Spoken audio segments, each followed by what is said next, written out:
Hey guys, Furum here, and today I'm going to be testing the BMW 3.0 CSL Hommage in multiplayer. Now, the R&D came back just recently, so I figured a lot of people would want to know how it performs, and so I decided to make this video.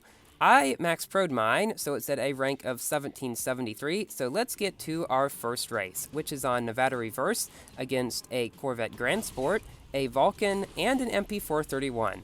So, me not doing triple tap at the beginning, but perfect nitroing was just as fast as a triple tapping Corvette Grand Sport, as you saw at the beginning, and I was able to knock him down.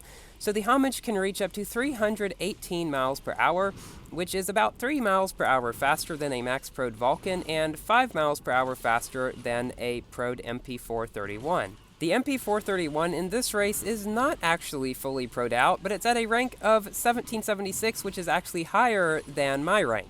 And it goes about 10 miles per hour slower. It is the one just back there behind me, and that is why it is not catching up and it is falling behind.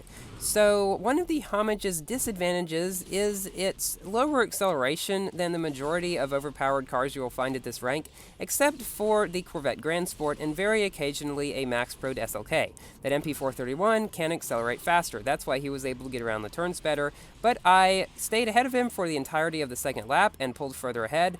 So we have managed to beat him, as well as a maxproed Corvette Grand Sport and a maxproed Vulcan, who disconnected. Now for our second race, which is probably one of the more intense battles that I've had. There are some really intense ones in this video, by the way, so stay tuned for those. Thankfully, at the beginning of this one, I did not get knocked down, unlike some of the later ones, but I'm still in last place because the Aranera, Hacera, and Vulcan start up a lot faster than I do. But here, two of them wrecked, or rather, one of them wrecked and one of them went out of bounds, so I've managed to get into the third position.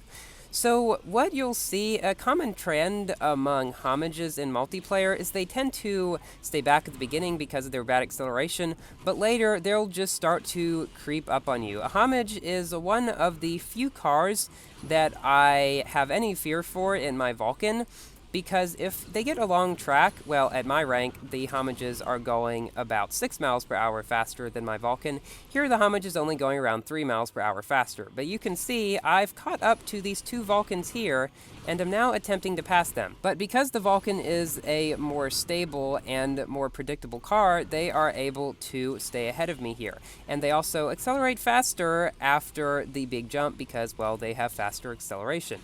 But again, I still start slowly catching up to them again. Now, the Corvette Grand Sport goes about 5 miles per hour faster than the maxproed Hommage. It goes 322 miles per hour at this rank. So yes, about 7 miles per hour faster than the Vulcans. I will hopefully be maxproing my Corvette Grand Sport fairly soon. I want to multiplayer tune the Cinar 1 first because both of them use V8 engines, but yeah, after that I will be doing the Corvette Grand Sport hopefully. So one Vulcan back there wrecked, and this other one here now is just very slightly ahead of me. Remember this guy, Pier Paolo M, because we actually see him again later in the video driving a Corvette Grand Sport, I believe it is. Here I thought I passed him, but then he pushed me to the side and somehow blinked and got ahead again. I think that is a result of a not so great internet connection, but yeah, it's kind of annoying when that happens, when you think you've gotten ahead of somebody and then they just blink ahead like that. I don't think they're usually hackers though. As I said, I think it's usually just a bad internet connection.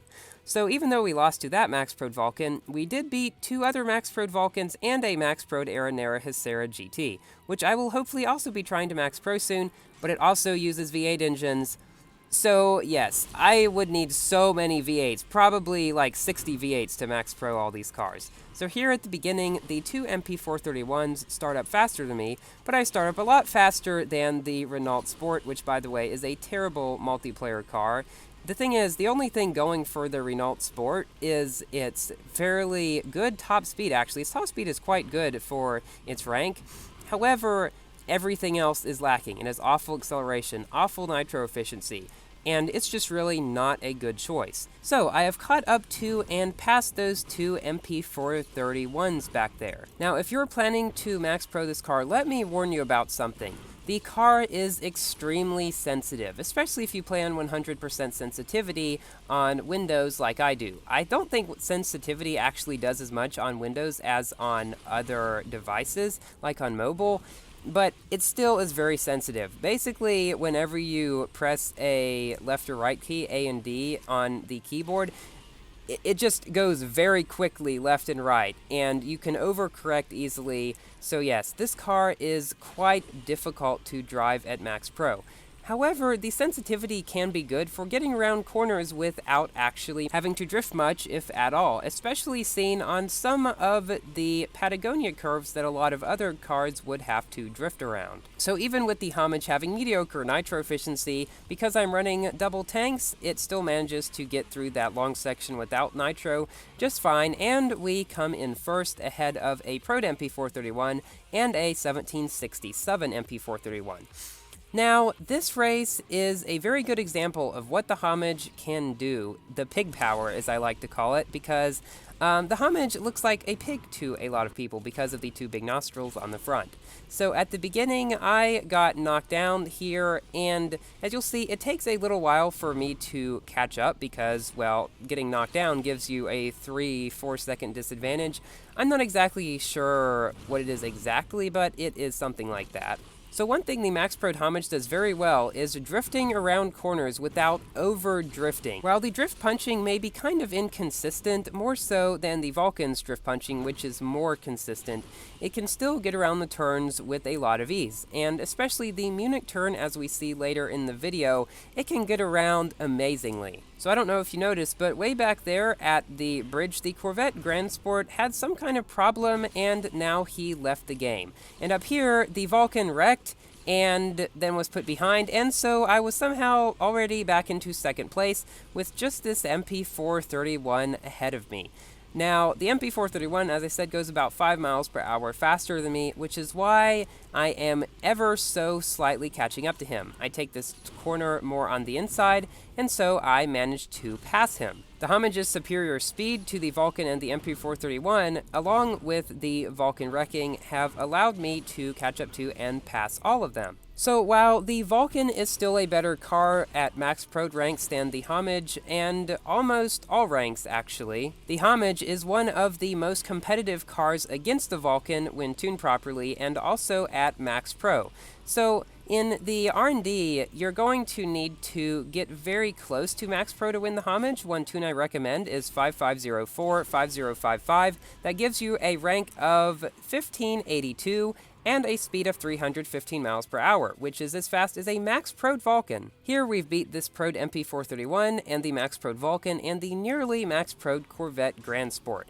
Now, here is another race on Patagonia. This time, we have 3 other Vulcans. I'm kind of surprised I did not get knocked down at the beginning of this one because I saw that one Vulcan coming close to me, but then he decided against it, or he wasn't even going to knock me down in the first place. I don't know why, but I tend to overanalyze what the other cars do. I don't know why, but it's just something that I tend to do. So one of the Vulcans has gotten quite far ahead, but I'm ever so slowly catching up to these few here.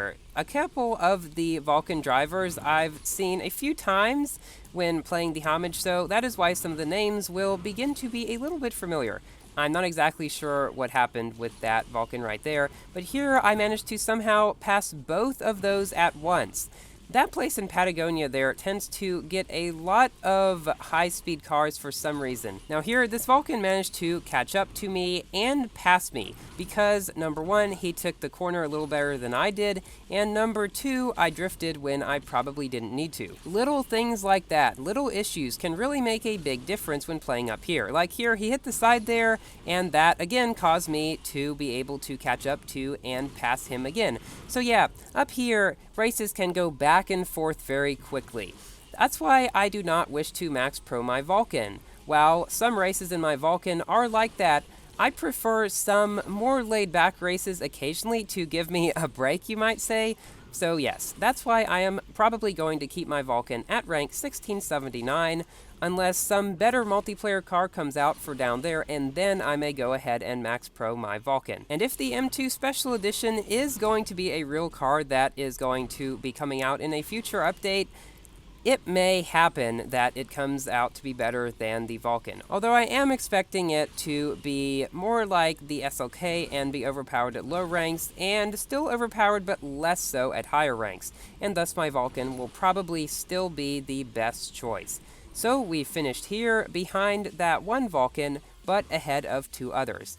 All 3 were maxproed. If I were risking points, I may have faced lower cars, but without risking points, those Vulcans are like 33 rank higher than me, so I'm gonna get paired with them all the time, and hardly ever anything lower. So here, a bunch of cars ganged up on me, or at least that's what it looked like in the knockdown screen. I think it was just 2 of them really, and so I'm in last place again. This is really the main issue with the Hommage. It is very good if you do not get knocked down at the beginning of the race, because at that point, it can beat Vulcans probably about half the time if you're a really good driver of it. That is, if you don't get knocked down, that is the case. However, because of the car's slow acceleration, it tends to get knocked down about half the time. So that drastically lowers this car's win rate. While, as you can see here, it can certainly catch up to Vulcans and things, the acceleration is certainly a big hampering to it and makes it less of a multiplayer car at MAXPRO than it would be otherwise. But it's still definitely probably one of the 5 best cars in the game for MAXPRO multiplayer. The Hommage is the 4th fastest car in the game behind the DeVel 16, the Corvette Grand Sport, and the SLK Special Edition. And it is the fastest car in the game that is not Elite. So little facts about the Hommage. I have slowly managed to pass the 6th, 5th, and 4th places, and now I pass the 2nd place guy as well, and go all the way back into 2nd place. So yes, on a 2-lap race, even if you get knocked down at the beginning, the Hommage is still a potent beast, and you can find yourself being able to catch up to a lot of cars if you drive well. Now, again, it is very hard to drive this car well, so that is why I was kind of bouncing off stuff more than I probably would normally. But it still worked fine, and I managed to come in 2nd place. Our final race is on Munich against 2 Vulcans and an Aventador SV, all of which are maxproed. Now, of course, I get knocked down at the beginning, and nobody else does, because that's just what seems to be my luck. It's probably because I'm just in a slower accelerating car than them, but it still is kind of weird. Now, here, I actually end up being the only person able to take the short way, which is kind of surprising. I guess it's because of the Hommage's very good turning ability. And so because I was able to take that way and nobody else did, I have managed to come into 1st place. Now I'm going to give a couple tips about the Hommage R&D. One is do not auto pass unless you find yourself not being able to get any quality checks on the track at all. It's a lot cheaper to forget about the main goal and collect a bunch of quality checks and do secondary goals and then just pay, what, 35 or 40 to keep them? That's a lot cheaper than auto-passing, especially on later tests, because they can be upwards of 1,000 tokens. Yeah, way cheaper to just pay to keep. That is one thing I learned when I was going for the car in its R&D. I actually won it the 2nd time it came around. The first time, I was a noob pretty much and did not know how to do R&Ds at all, but the 2nd time I did manage to win it. I had to auto-pass the final AI because I was trying to win it at a lower rank than you could actually beat the final AI at, because I wanted to test it in multiplayer at lower ranks, and I did actually use it there for a while. I got the Champion League multiple times with this car at the lower ranks, but I just ended up max-proing it. So if you're trying to decide whether or not to go for the Hommage in its R&D, I say go for it. It is the best R&D car in the entire game. So thank you all for watching. Please give the video a thumbs up if you enjoyed it and found the tips to be helpful, and consider subscribing for more Asphalt 8 videos, and I will see you later. Goodbye!